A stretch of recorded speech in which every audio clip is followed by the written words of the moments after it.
I always knew my parents were strict, but it wasn't until I turned 16 that I realized just how far they would go to protect their idea of what was best for me. It all started when I asked them for permission to attend a summer science camp. It was a prestigious program that could open doors for me in the field of astrophysics, something I was incredibly passionate about. When I broached the subject at dinner, my father put down his fork and sighed. My mother looked at me with that stern, almost pitying expression she reserved for when she thought I was being particularly naive. Science camp? My father finally said, in another state, absolutely not. You're too young to be away from home for that long. But it's a great opportunity, I pleaded. I'll be with other students, and there will be teachers and counselors the whole time. My mother shook her head. We're not comfortable with you being so far away. End of discussion. I felt the familiar weight of their disapproval settle over me like a heavy blanket.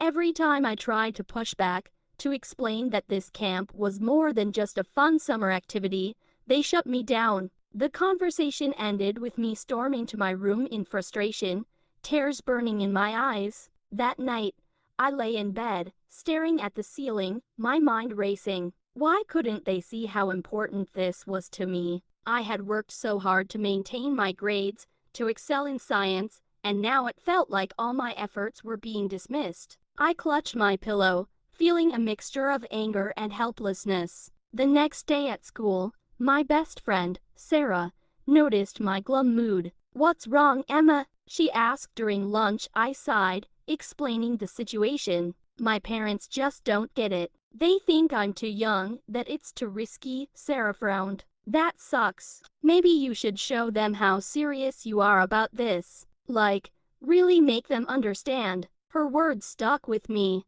That evening, I decided to gather every piece of information about the camp: brochures, letters of recommendation from my teachers, statistics about the camp's safety and success rates. I printed out everything and compiled it into a binder. My hope was that if they saw how much effort I put into this, they might reconsider. After dinner, I placed the binder on the kitchen table. "Can we talk?" I asked, my voice trembling. My parents exchanged glances but nodded. I opened the binder and walked them through every page, explaining why this camp was important, how it could shape my future, and the measures in place to ensure my safety. My father flipped through the pages silently, while my mother listened intently. When I finished, there was a long, heavy silence. Finally, my father closed the binder. "Emma, we appreciate the effort you put into this, but our answer remains the same. We're not comfortable with you being so far from home for so long."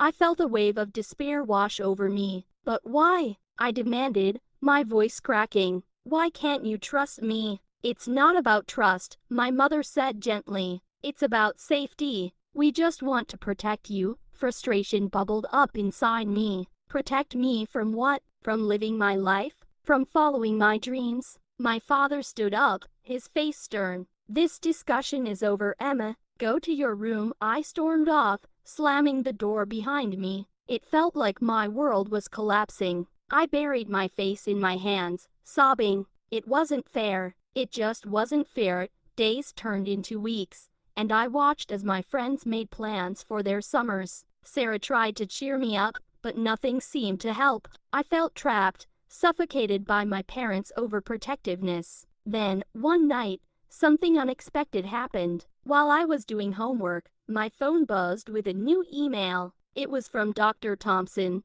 the director of the science camp. "Dear Emma," it read, "we received your application and were very impressed with your enthusiasm and qualifications. We would like to offer you a scholarship that covers all expenses, including travel. We hope this makes it possible for you to attend." I couldn't believe my eyes. This was a lifeline, a chance to prove to my parents that I could handle myself and that this camp was important for my future. I decided to take a bold step. I wrote a heartfelt letter to my parents, explaining why this opportunity meant so much to me and how I felt stifled by their constant restrictions. I left the letter on the kitchen table and went to bed, my heart pounding with anxiety. The next morning, I found my parents sitting at the table, the letter in front of them. My mother looked like she had been crying, and my father seemed unusually subdued. "Emma," my father began, "we read your letter. We had no idea you felt this way.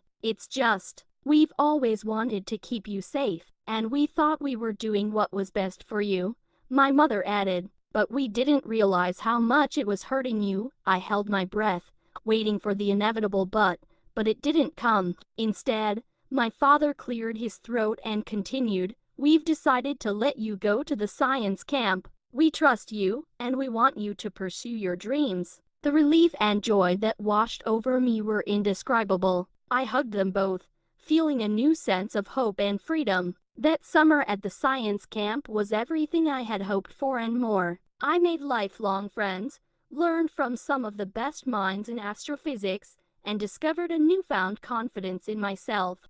When I returned home, my relationship with my parents had changed. They still worried, of course, but they also listened more and trusted me to make my own decisions. It wasn't always easy, but it was a start, and for the first time, I felt like they were truly on my side. Moral of the story: sometimes, the hardest battles are fought with the people closest to us, but with honesty and courage, we can bridge the gap and find common ground. It's important for parents to listen and understand their children's dreams and aspirations, and for children to communicate their needs and feelings openly.